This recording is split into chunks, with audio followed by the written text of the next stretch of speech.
Alam mo, di ko kilala tatay ko. Ha? Namatay kasi yung nanay ko nang pinanganak ako. Sabi nila, dahil daw sa akin kaya nawala siya. Siguro kaya ako iniwan ni tatay kasi galit siya sa akin. Teka, sino nagpalakas sa'yo?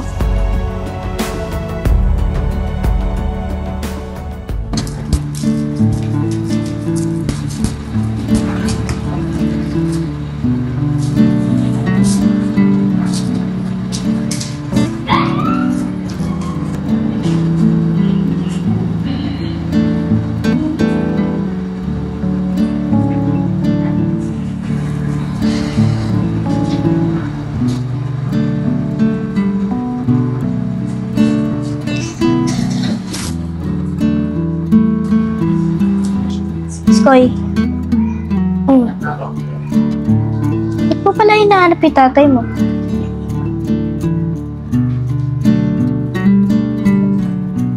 Wala lang. Naisip ko lang na mahirap pag-isa.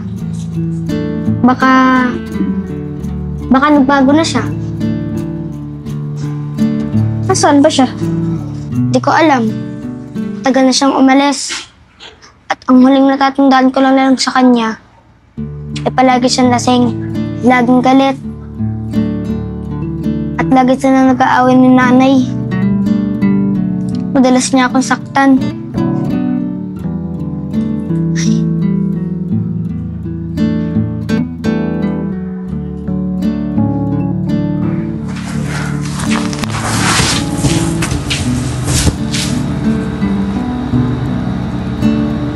Alam mo, di ko kilala tatay ko. Ha? Namatay kasi yung nanay ko nang pinanganak ako. Sabi nila, dahil daw sa akin kaya nawala siya. Siguro kaya ako iniwan ni tatay kasi galit siya sa akin. Teka, sino nagpalakas sa'yo? Si Nanay Tess. Alam mo ba, mabait yun. Iniwan ako ng tatay ko sa kanya nang baby pa ako. At ang sabi, bibili muna daw siya ng maiinom. Tapos, di na bumalik. At ayun lang ang kwento sa akin ni Nanay Tess. At ni isang beses, di ko pa nakikita ang tatay ko. Kahit sa picture. Baka may nakatagong picture si Nanay Tess. Ilang beses ko na sa kanya yung tinatanong. Pero di niya naman sa akin sinasabi ang totoo. Paano kung di natin makita yung sagot sa hinahanap natin? Baka di pa tamang panahon. Pero, paano kung di talaga dumating yung panahon na yun? Paano kung di ko na talaga makilala yung tatay ko? Paano kung di ko na malaman na totoo? Bakit niya ako iniwan? Lahat ng tanong, may sagot sayon. Minsan, di agad natin makikita. Pero, andoon lang yun. Kailangan lang talaga natin ng tamang pagkakataon para matuklasan. Pero, paano kung masakit ang sagot? Masakit man o hindi, kailangan natin malaman. Kasi, mas mahirap kung di natin alam. Tara, magdasal muna tayo bago matulog. Sige.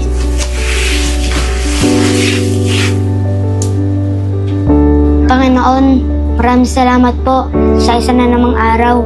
Kahit mahirap, kahit maraming tanong na hindi namin alam ang sagot, andito pa rin po kami. Sana po gabayin niyo po kami ni Iskoy sa aming hinahanap. Sana po, matulungan niyo po kami mahanap ang sagot sa mga tanong namin. Amen.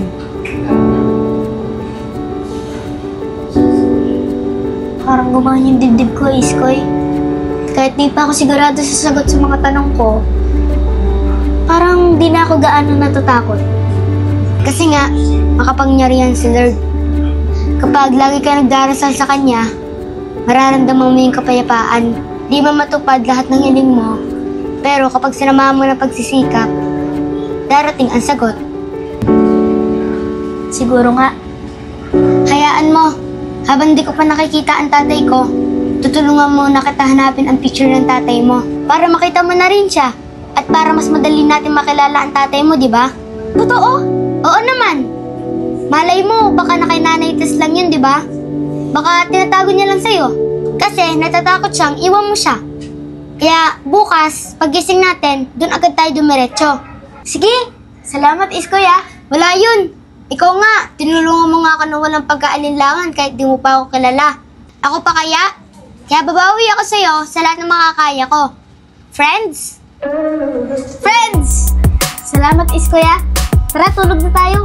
Sige, hindi mahalaga kung gaano karami ang mga sugat ng kahapon. Ang mahalaga ay kung paano tayo bumabangon at lumalaban para sa mas maliwanag na bukas. At sa bawat kwentuhang puno ng sakit at pangarap, nabubuo ang tunay na pagkakaibigan.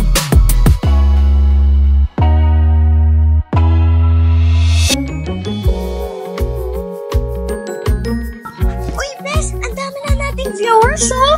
Oo nga, friend. Famous ka talaga. Sayang, nalubat kasi yung cellphone ko eh. Kaya ito munang decay pa din dala ko. Okay lang yun, friend. At least nagamit mo para magkita tayo, di ba? Correct, Kek. Eh di sana hindi ako naka-live ngayon. Yan si Junina. Ay! Okay, gandang pagmasdan ng iyong mga mata, kumikinang-kinang. Di ko maintindihan ang iyong Sorry ah. pangating. Okay lang.